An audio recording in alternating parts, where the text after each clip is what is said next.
Todas, bom dia a todos, boa tarde, né? Estamos quase já no final do dia, chegando já no final do dia. Quero dizer da minha alegria, da minha satisfação de participar desse momento, de estar aqui entre companheiras, companheiros e numa discussão tão importante, tão relevante. Bom, eu acompanhava com muito interesse o que foi dito aqui antes da minha chegada e quero dizer que achei absolutamente coerente e achei muito bem construído tudo aquilo que foi dito antes pela minha companheira, de tal sorte que eu quero seguir a trilha que ela já abriu com muita competência aqui. Mas eu quero, nessa minha fala, dar um foco todo especial para a questão mais específica, que é do direito penal, quero falar da questão racial, e eu junto esse tema com o tema da seletividade. Quero falar de seletividade. O que é seletividade? Agora, a gente falou muito da seletividade em relação à questão racial, falou da seletividade em relação à questão de gênero, e o que a minha colega falou aqui, que eu acho que foi fundamental, é que a seletividade não é um projeto do governo, não é um projeto de um grupo específico. A seletividade faz parte da lógica de funcionamento do próprio sistema de reprodução social do capitalismo. Ou seja, em outras palavras, senhoras e senhores, não existe possibilidade de direito penal não ser seletivo. O direito penal tem que necessariamente ser seletivo. É impossível que não seja. Não existe nenhum momento da história do direito penal, das instituições penais, em que a seletividade não foi o seu modo próprio de funcionamento. Não é? Então, acho que é importante dizer isso. Então, essa afirmação tem que ser sustentada. Essa afirmação, ela tem que se tornar, talvez, a pedra de toque de toda a reflexão que nós possamos fazer sobre o funcionamento do sistema penal. Não é? E, para isso, será necessário, então, que nós trabalhemos aqui com duas concepções que foram tocadas aqui, que foram faladas. Primeiro, nós temos que entender o que é o Estado no capitalismo, como ele funciona. O que é o Estado capitalista? Olha, gente, o que é o Estado? Eu vou explicar o porquê que eu estou dizendo por que é Estado, eu não estou falando de Estado capitalista. E segundo, entender o que é a crise, ou o que são as crises, e como as crises afetam o próprio funcionamento do Estado, tal como se apresenta no capitalismo. Então, são essas questões. Entender seletividade é entender, portanto, o modo com que o Estado atua, e entender também o que as crises trazem em relação ao modo de funcionamento do Estado. Perfeito. Estado. Prezados, nós sabemos que a sociabilidade básica do capitalismo é a troca mercantil. Não é? Então vejam, de alguma maneira, todos os indivíduos, homens e mulheres, não importa, terão que em algum momento, e o melhor, nos momentos mais significativos da sua vida, não no nível pessoal, mas nos momentos significativos, eu quero dizer o seguinte, são os momentos em que a vida ela irá se reproduzir, não é? Isso é importante dizer. Nós teremos que ser trocadores de mercadoria em algum momento. Ou seja, o capitalismo constitui a todos como trocadores de mercadoria. E, portanto, todos são proprietários. O que significa ser trocador de mercadoria? Significa ter subjetividade jurídica. Significa ser sujeito de direito. De alguma maneira. Então, eu quero que vocês percebam, quando eu falo ser sujeito de direito, para que vocês notem o que os movimentos sociais reivindicam dentro do capitalismo na maior parte das vezes. Ser sujeito de direito. O que significa ser sujeito de direito? Significa ser proprietário. Proprietário, ainda que não seja de meios de produção, ainda que não seja de bens, né, de produtos, de mercadorias, significa ser proprietário de si mesmo. Ser proprietário da liberdade, o que lhe permite levar a sua liberdade até o mercado para trocar, troca do salário. E também ser portador, né, de um atributo também, que é próprio de todo sujeito de direito, que é a igualdade, o que permite também a realização dos contratos. Então vejam, uma sociedade capitalista terá que estabelecer esta condição como condição predominante, o que não significa que será uma condição, né, para todas as relações e uma condição também que se estenderá para todos os indivíduos. Porque pode ser que mesmo dentro de sociedades capitalistas nós tenhamos formas de servidão e até mesmo de trabalho escravo. Né? O que a gente não tem é o sistema escravista. O capitalismo é capitalismo porque ele predominantemente se reproduz a partir da troca mercantil. E não significa que a troca mercantil é a única forma de reprodução das condições sociais. Então, esse é o primeiro ponto. Agora, o capitalismo, para reproduzir essa forma de sociabilidade baseada na troca mercantil, ele não depende apenas da subjetividade jurídica. E eu vou chamar a subjetividade jurídica, para que a gente afinar a linguagem aqui, eu quero ser bastante direto, específico, claro, didático. Eu quero chamar de forma, ou seja, forma jurídica. O capitalismo depende da forma jurídica. Quando eu falo de forma, eu vou lembrar o seguinte: acabou-se de falar aqui de gênero. Então, numa sociedade capitalista, há uma forma de ser mulher. Há uma forma de ser homem, ou seja, aquilo que nós projetamos como sendo homem, mulher, né, se materializa a partir, né, de certas expectativas, ou seja, há uma materialização de homem, de mulher, do ser homem, do ser mulher na vida social. E essa materialização só é possível na vida social mesmo. Né? Então vejam que quando eu falo de uma forma de ser mulher, forma de ser homem, quando alguém fala homem e mulher, nós imediatamente já estabelecemos uma figura mental. Né? E quando homens e mulheres não correspondem a essa figura que é socialmente projetada no nosso imaginário, nós nos espantamos. Eu quero que vocês comecem a entender como é que funciona o racismo também, como uma forma de estabelecer a hierarquia, né? Hierarquias e formas de organização do poder na sociedade. Né? Então a gente fala daqui a pouco de ideologia, que é uma coisa muito importante, para entender também como é que funciona a questão da seletividade. Então vejam, a subjetividade jurídica é uma forma essencial na reprodução do capitalismo. Agora, não é só a forma jurídica, porque é necessário que essa forma jurídica seja sustentada por um poder político. É necessário que haja um poder que unifique e que dê uma certa coesão a uma sociedade que é uma sociedade absolutamente fragmentária. Então, é uma sociedade que todos são indivíduos. Esses indivíduos, eles não são totalmente indivíduos livres, porque eles sempre pertencerão a certos grupos sociais. Serão homens, mulheres, negros, gays. Perceberam? E esses grupos sociais também sofrerão com outra divisão, eles serão divididos em classes. Classe significa que, dentro desses grupos, os grupos a que pertencem, esses indivíduos, de um lado terão aqueles que serão donos do meio de produção, e outros, né, que só terão a força de trabalho. E aí você tem esse panorama que constitui a vida social do capitalismo. Então vejam, é necessário que haja um poder político que mantenha uma certa coesão social. Ou seja, então é necessário que haja também uma forma política que vai estabelecer as condições da sociedade. E essa forma política é o Estado. O Estado. O Estado, portanto, se nós vamos estudar a gênese do Estado, o que nós vamos perceber? Estado mesmo, como nós conhecemos, só existe quando a economia capitalista é plena.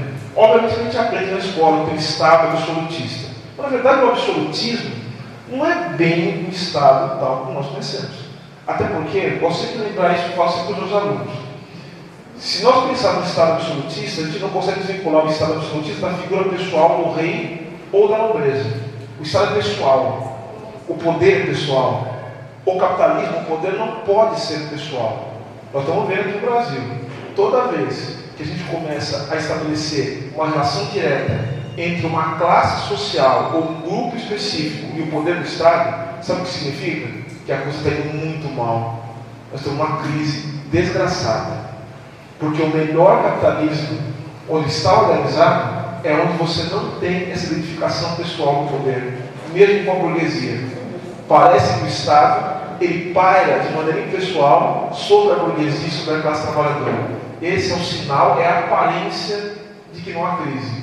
Quando você consegue identificar diretamente uma pessoa, um grupo social ou uma classe social diretamente com o poder do Estado, é porque as coisas estão indo muito mal. Então, se vocês olharem para todos os lugares do mundo, vocês vão notar que as coisas estão indo muito mal.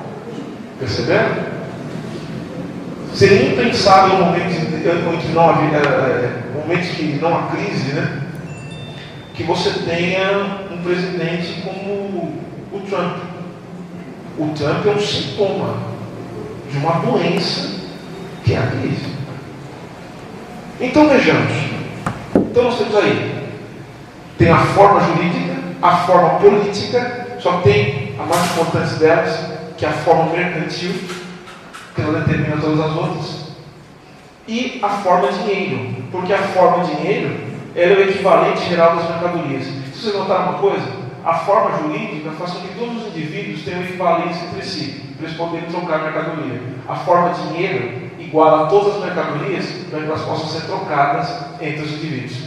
Então eu tenho essas 4 formas sociais que elas devem ser reproduzidas no capitalismo: dinheiro, direito, política, no caso do Estado, né? E mercadoria. Essas 4 formas. Todos os lugares do mundo em que há capitalismo, essas 4 formas elas vão existir de alguma maneira. Obviamente que cada lugar tem uma particularidade, cada local tem uma história, e a partir dessa história, o que o capitalismo ele vai se adaptar e ele vai tomar uma forma específica. O que eu quero dizer com isso? O Estado brasileiro não é igual ao Estado estadunidense, ao norte-americano, mas é Estado. A troca mercantil, o processo de produção de mercadorias, a organização do trabalho é diferente, o direito também é diferente, por certo, e também a força da moeda também é diferente. O dinheiro também funciona de maneira diferente. Então, essas 4 formas. Agora, vamos pensar um pouco no direito penal, para a gente fazer alguns encaixes. Vocês repararam que o direito penal, olhando grosso modo, ele só existe para proteger essas 4 formas. Só para isso. Pensando no seguinte, falando de uma maneira bastante técnica, o direito penal, ele serve para proteger e para garantir a manutenção dessa forma de reprodução da sociedade, dessas 4 formas. Então você tem a circulação de mercadorias e a produção de mercadorias. O direito penal ele protege a circulação e a reprodução das mercadorias. Exemplo: a pessoa compra um celular. Comprou um celular da estação, está andando com o celular na Avenida Rio Branco. Aí passa um menino de bicicleta, deve ter acontecido com alguém aqui, e pega o celular. O que aconteceu nesse momento? Houve uma interrupção do processo de circulação mercantil. A pessoa comprou o celular, a propriedade foi tomada. Então o processo de circulação ele não se completou. Então é papel do Estado então garantir que esse processo continue sendo protegido e que haja a completude. Então percebendo que o processo, vamos falar de processo penal e processo civil, é a mesma coisa. Você vai na loja, os efeitos. Você vai na loja, não paga o celular. Também você não paga as prestações. O que vai acontecer? Alguma hora você vai ter algum problema, o Estado vai ter que intervir para tomar, né, aquele valor para repor aquela mercadoria que você não pagou. Você vai ter que repor o ciclo da troca mercantil. O celular é a mesma coisa. Então percebendo que o direito penal o que ele está fazendo? Ele está repondo, ele está ordenando, reorganizando o ciclo de troca mercantil. Então ele vai à polícia, vai prender o menino que estava na bicicleta e vai colocar na cadeia. Então vocês repararam uma coisa? Em geral, os crimes, né, que são objeto de persecução penal, aqueles que levam para a cadeia mesmo, a gente vai falar já de Lava Jato, calma lá. Que levam para a cadeia são geralmente aqueles crimes que estão no campo da circulação mercantil. Professor, mas o tráfico de drogas? O tráfico de drogas é circulação mercantil? Porque eu não estou querendo dizer que todas as atividades de troca mercantil no capitalismo estão no campo da legalidade, estão no campo da ilegalidade também. Legalidade ou ilegalidade é uma chave que a gente vira simplesmente quando for necessário garantir as condições de reprodução das formas sociais, que são aquelas 4. Percebendo? Então, às vezes é necessário o quê? ampliar a circulação mercantil. Então é necessário alargar a legalidade. Produtos que eram mercadorias, produtos, melhor dizendo, que eram ilegais alguns anos atrás, passam a ser legais. Produtos que eram ilegais, agora, que eram legais, passam a ser legais. O que é ilegal, passa a ser legal. Então você pode trocar a chave. Perceberam? Então vejam que, a depender da necessidade do mercado, você vai alargando o circuito da legalidade. O que acontece é que existe uma coisa chamada ideologia e que vai fazendo com que nós vejamos legalidade e a legalidade a parte da chave da moralidade e da imoralidade. Isso é uma outra coisa. Só que vocês notaram que moralidade e imoralidade também tem uma relação direta com o imaginário social. Então é necessário, muitas vezes, uma intervenção do Estado para reconstruir e reorientar ideologicamente a sociedade para que ela passe a aceitar questões que antes eram imorais como questões morais. É necessário mudar, portanto, reorientar ideologicamente a sociedade quando for necessário manter a reprodução, né, das formas sociais. Notaram? Então, geralmente, o que se pega está no circuito da troca. Tráfico de drogas, o que é? Circulação mercantil. Roubo, circulação mercantil. E o homicídio? O homicídio tem a ver com subjetividade jurídica, porque tem que ter uma coisa chamada vida e integridade física, né, de alguma maneira, para que o indivíduo seja sujeito de direito, senão não tem condição. Então, essa garantia da liberdade, então você tem crimes contra a liberdade, até crimes contra a liberdade sexual, como a extensão da liberdade, ou seja, o direito penal, portanto, ele vai garantir a proteção da liberdade, a proteção da igualdade, né? A propriedade, que é uma questão ligada às mercadorias. Outra coisa, falei que protege as formas sociais.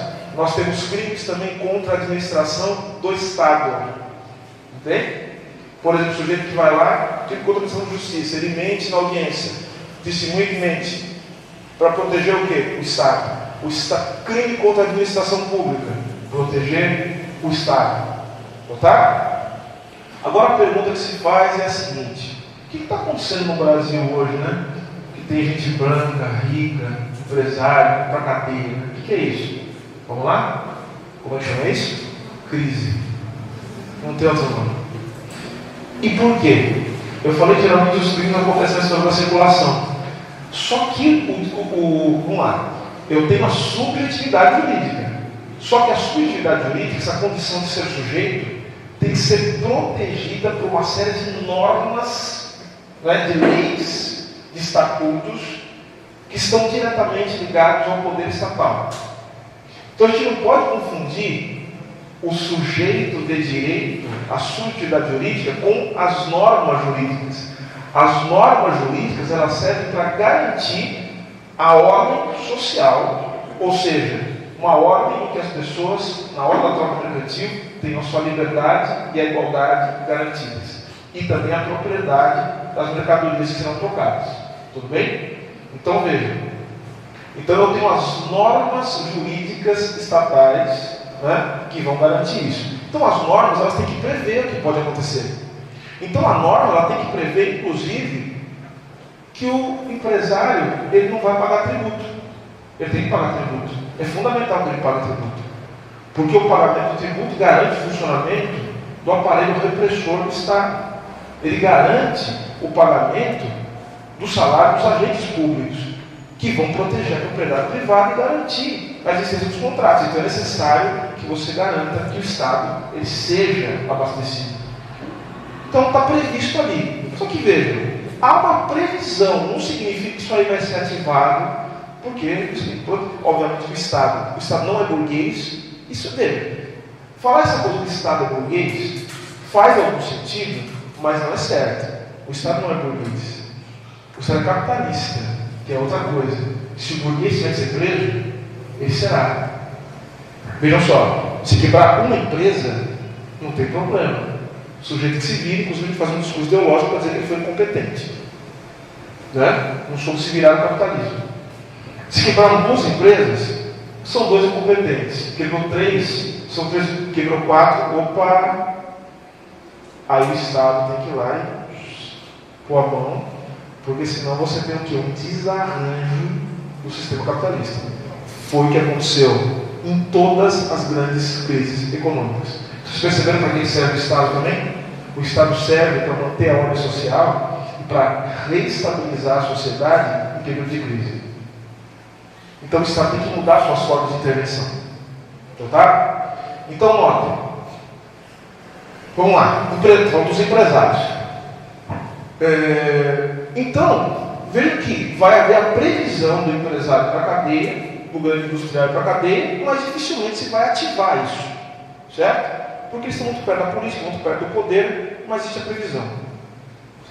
Mas agora a crise, ela desencadeia o quê? Ela desencadeia um conflito entre os próprios capitalistas e desencadeia uma crise entre frações do próprio Estado em busca do poder. O Ministério Público, Judiciário começam a guerrear entre si.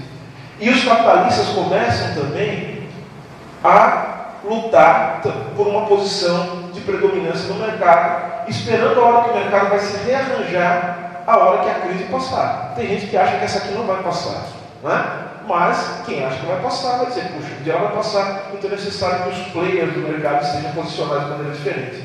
Então vejo que nesse momento se ativam aquelas previsões legais que antes não eram muito usadas porque o capitalismo estava em ordem. Então você pega quem? Você pega só quem está no campo da circulação. Quem é pobre, quem é negro, não é? Você pega o trabalhador. Agora não, agora eles estão em guerra entre si. Então vejam, agora o empresário vai para a cadeia, agora tem relação premiada. O que é isso? Vocês estão achando que está havendo a nova instalação da nova moralidade no Brasil?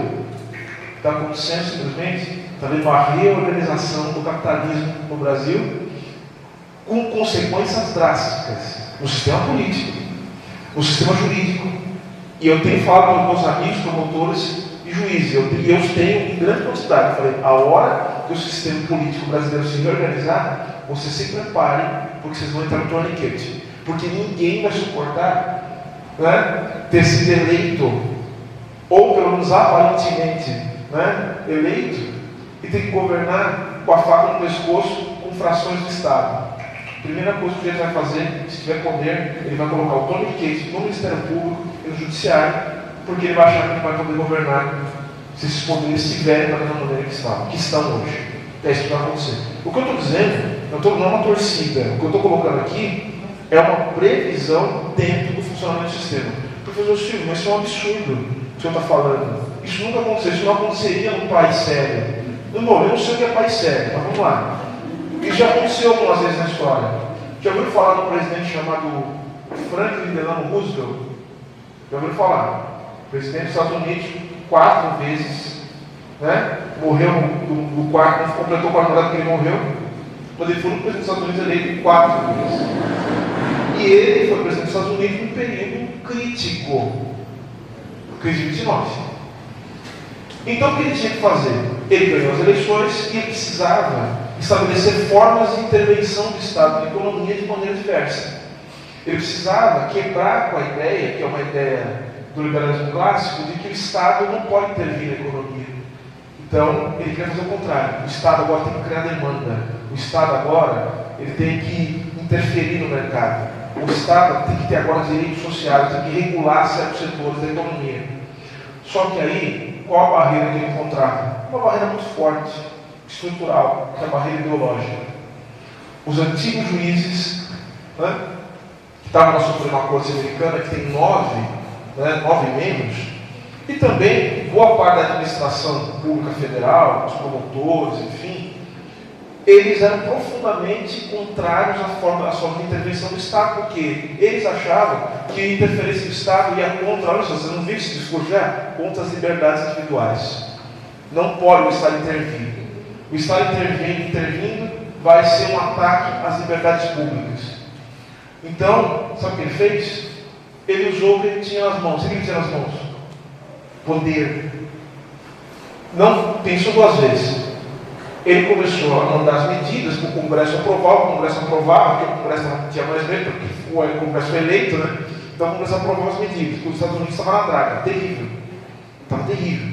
Aí o Congresso aprovava. Aí alguém entrava com uma ação, a Suprema Corte falava, é inconstitucional, porque isso vai contra o espírito da Constituição Americana para proteger as liberdades.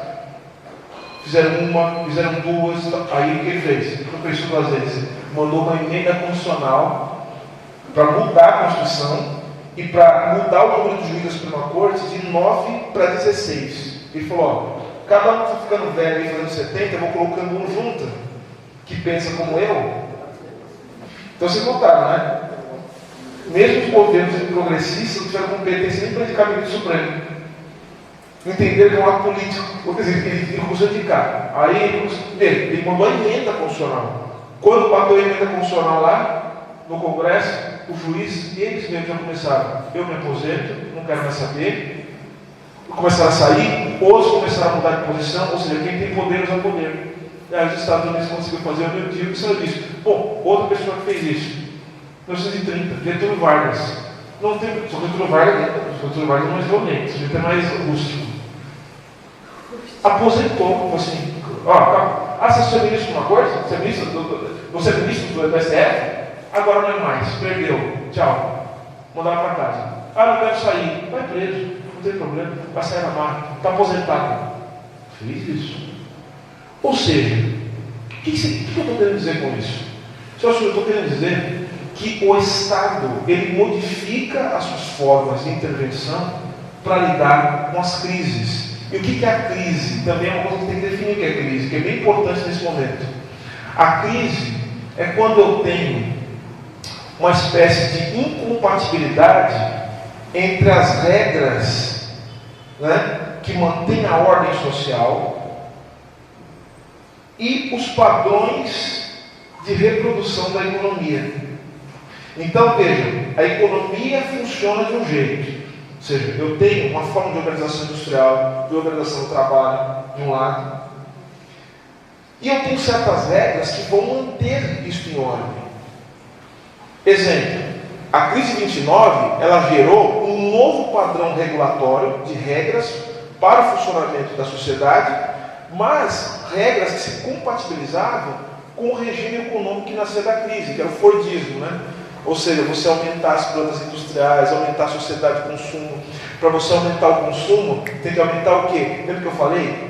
Não existe possibilidade de você falar de troca mercantil sem falar de subjetividade jurídica. Então as pessoas têm que ter direitos. Então você dá direitos para as pessoas para aumentar a possibilidade das pessoas trocarem mercadoria. Então isso a gente chama, sabe como? A gente chama eticamente de cidadania. Cidadania, portanto, é aumentar a possibilidade das pessoas, né, estabelecer movimentações dentro do mercado de consumo e adquirir mercadorias.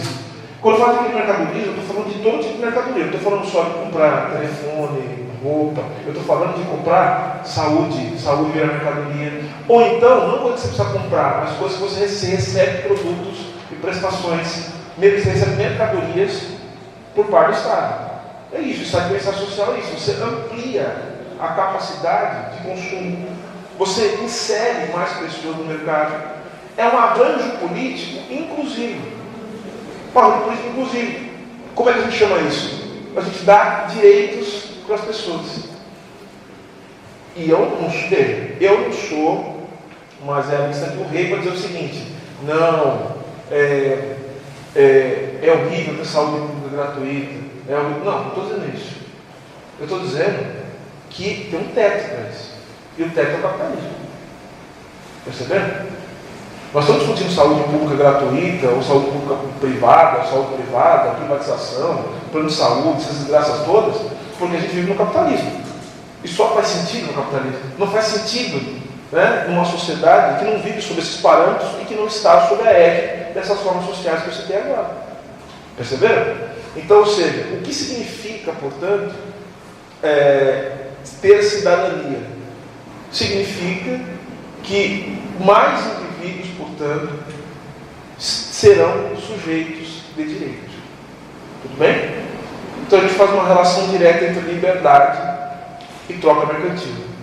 A gente começa a entender também o que acontece nos países da América Latina, de África, onde você não tem processo industrial, você não tem indústria. Isso é muito importante também para a gente pensar quando o pessoal começa a falar de projeto nacional.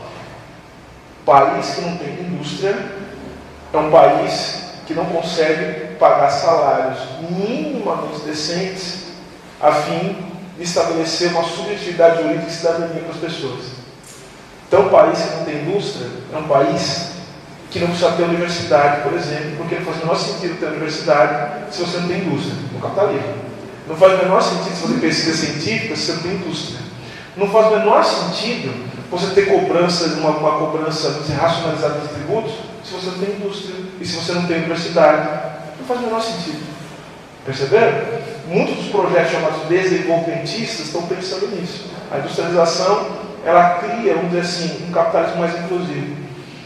Vocês notaram, o que é ruim pode ficar ainda pior, né? Muito pior. Tá? Enfim, para terminar, a questão racial, ela está diretamente envolvida com essa lógica. Diretamente envolvida com essa lógica. Primeiro nós temos que pensar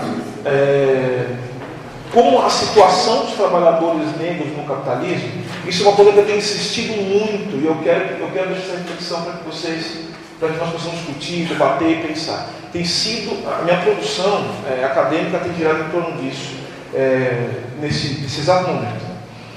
Há uma relação direta entre as crises do capitalismo e as políticas que são dirigidas à população negra.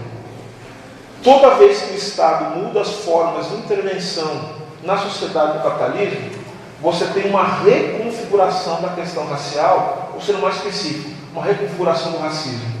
O racismo, que é um elemento cuja forma que tem no mundo contemporâneo está diretamente ligado à reprodução do capitalismo, né? E eu sustento isso de maneira muito evidente, porque veja, a questão de raça vinculada a aspectos biológicos ou aspectos culturais, assim como em relação à população indígena, é a mesma coisa, é uma criação tal como nós conhecemos hoje do século XVI. Né? O século XVI, as coisas até pularam. Bom, estão me ouvindo? Bom, é uma... Tem os grupos? Espera aí que deu um pau. Deu um problema geral aí? Na mesa? Apagou a mesa.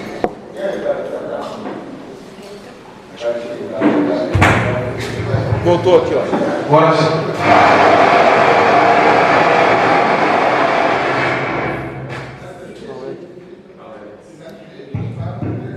Agora sim. Fui eu, tá? Foi ele que aumentou. Então, vamos lá.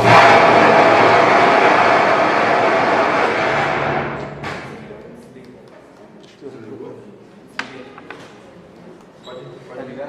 Liga aí.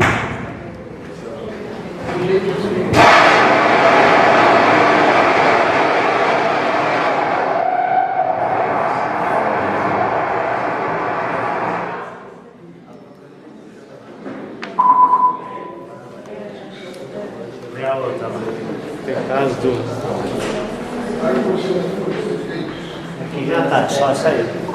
Oi? Pode ir.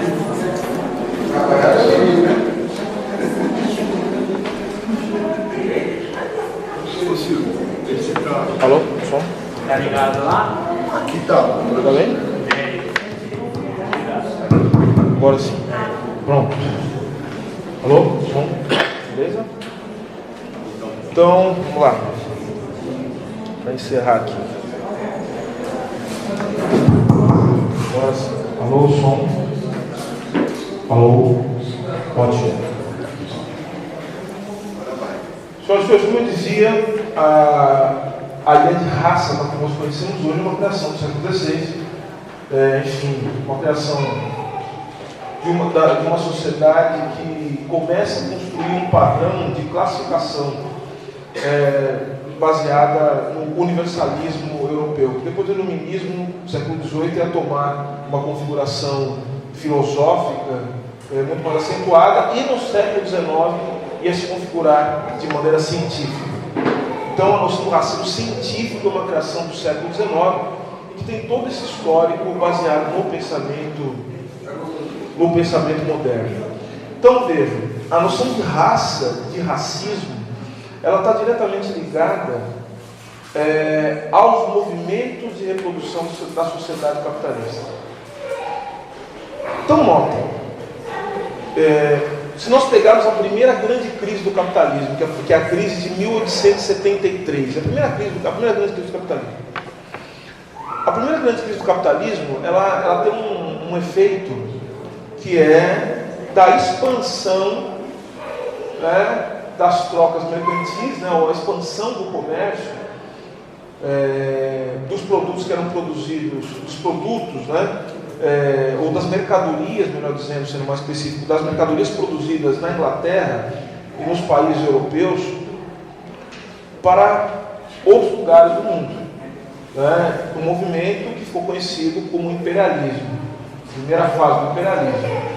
O imperialismo, que da sua contraface gera o colonialismo, a ocupação, a invasão de outros lugares do mundo, a fim de possibilitar a expansão das trocas mercantis, o poderio, o aumento do poder em nome, né, assim, levado a cabo pelos países europeus, pela Inglaterra especialmente. Bom, a gente sabe que gera o colonialismo. O colonialismo, ele é sustentado ideologicamente pelo racismo. Como é que você vê, ideologicamente, a ideologia é uma estrutura fundamental na construção do imaginário social,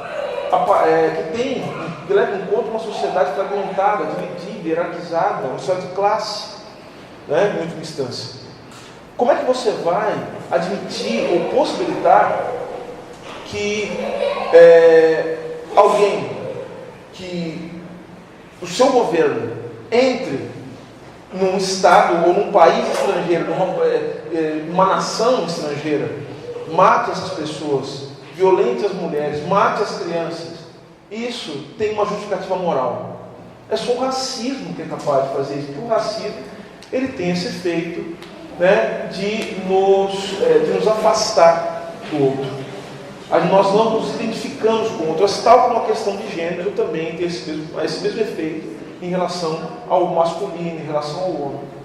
Né? O problema de pessoas de outra raça e que são também racializadas não são os nossos problemas. E dessa maneira se justifica o assassínio, né? O extermínio, a morte de pessoas, especialmente porque a questão racial ela nasce associada ao problema nacional. Isso é bem importante dizer. A lógica muda, por exemplo, em lugares como os Estados Unidos, no Brasil, na África do Sul, em que a questão nacional não é o ponto central, mas vejam só, é uma estratégia diferente de construção de sociedade. Lá, na Europa, a questão racial, ela se constituiu como parte de um projeto nacional, ou seja, os brancos europeus são de uma raça, africanos, asiáticos, enfim, são de outra raça. Nos Estados Unidos, no Brasil e na África do Sul, dando esses exemplos, o racismo foi uma forma de constituição do projeto nacional. Isso é diferente. Você não construiu nesse país a raça excluindo negros, indígenas. A nação não foi construída excluindo negros e indígenas. No Brasil, a nação foi construída, pelo projeto nacional, foi construído integrando negros e indígenas dentro de um projeto racista. É diferente. Você os integra, tratando-os na condição de inferiores. Você os integra à vida econômica e política, mas a partir de uma integração de submissão. E eu vou dizer para vocês uma coisa muito importante, outro aspecto importante. Sem o direito, não é possível que haja racismo. Porque é por meio das normas jurídicas e dos processos de subjetivação do direito é que você constitui negros e brancos e os trata de maneira diferente. As decisões, ou melhor, a segregação racial nos Estados Unidos foi construída pela jurisprudência da Suprema Corte Americana. Foi a Suprema Corte Americana, numa ação de 1896, que construiu a segregação racial, dizendo que separados mais iguais. Foi o Supremo Tribunal de Justiça do Brasil que constituiu a ideia de que os negros não eram cidadãos brasileiros. Isso desde a época do Império. Perceberam? Na África do Sul e até na Alemanha nazista, foram as leis de segregação, ou as leis de Nuremberg, sustentadas pelo Estado, protegidas pelo direito, pelos juízes, né, nesses lugares, que tornou possível o racismo e todas as formas de desigualdade. Isso é importantíssimo que seja dito, perceberam? Então, veja, a primeira grande crise do capitalismo gera o colonialismo e é sustentada pelo racismo científico. A segunda grande crise do capitalismo é a crise de 29. O que ela gera? Ela gera um movimento de integração, né, de parte da população negra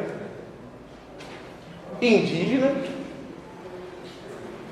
a uma sociedade de consumo na condição de trabalhadores, mas trabalhadores de segunda categoria, não são aqueles trabalhadores sindicalizados que aparecem nos filmes norte-americanos, né? Aquele trabalhador branco que é aquela bujeirinha rosada, que usa macacão e que a esposa faz torta de maçã com um avental quadriculado. Não é isso, não.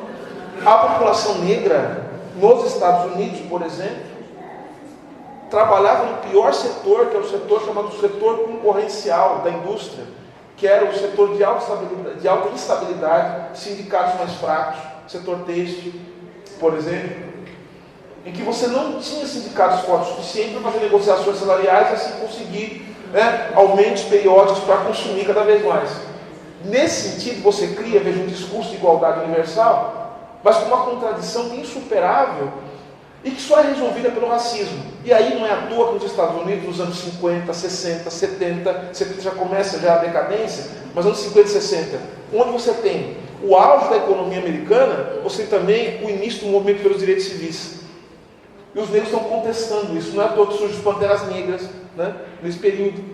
Não é à toa, vejam, não há uma contradição absurda, que você tem o auge do capitalismo americano, mas você tem também figuras como Martin Luther King, Malcolm X, lutando contra um parâmetro de desigualdade racial existente nos Estados Unidos. Então isso é importantíssimo lembrar essa relação. No Brasil, a crise 29, quando chega no Brasil, ela também causa uma reconfiguração da questão racial em termos nacionais, que é o surgimento da ideia, o discurso da democracia racial. Senhoras e senhores, eu falo para o pessoal do movimento negro, não adianta ficar falando de democracia racial se a gente não entender o contexto dos anos 30 e a formação do Estado Nacional Brasileiro. Não adianta ficar falando disso.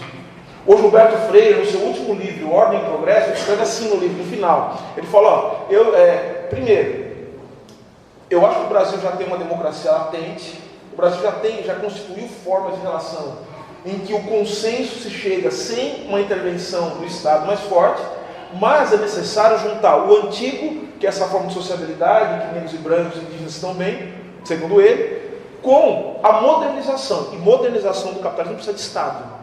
Para industrializar precisa de Estado.